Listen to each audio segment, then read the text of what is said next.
He left me in the rain, 37 miles from home, said I needed a lesson.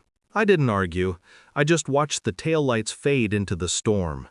They flickered once, like a dying heartbeat, before disappearing. The air smelled like gasoline and humiliation, but beneath it, something colder began to form. A black truck appeared minutes later. Headlights sliced through the downpour. The window rolled down, and I saw Marcus, my bodyguard. He didn't ask questions, he just opened the door. I smiled. My husband's lesson was over. He just didn't know it yet.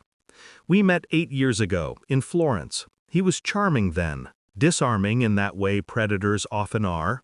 He said he loved how quiet I was, how I listened instead of spoke. I thought he saw me.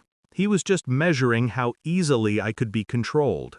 He built his empire while I built him.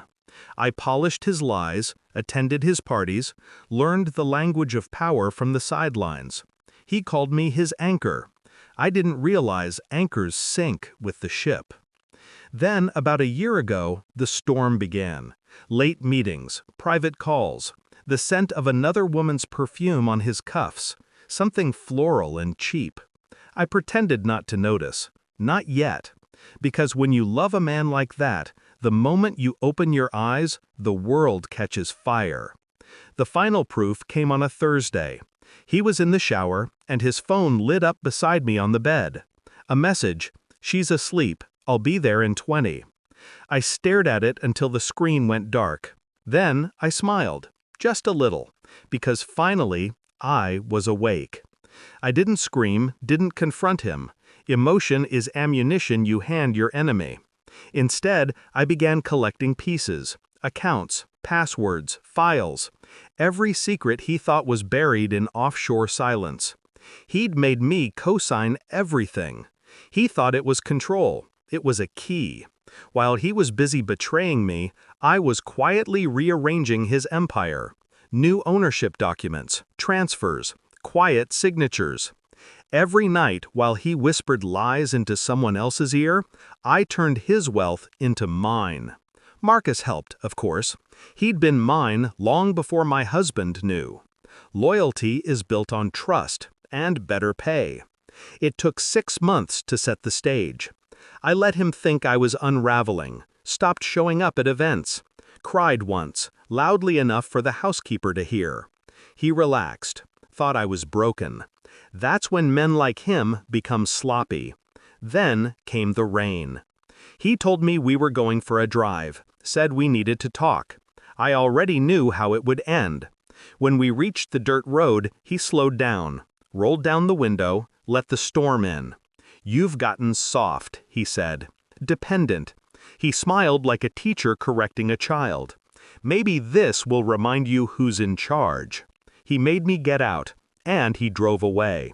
I didn't chase, didn't shout. The rain washed his voice off me. Marcus arrived 5 minutes later, just like I planned.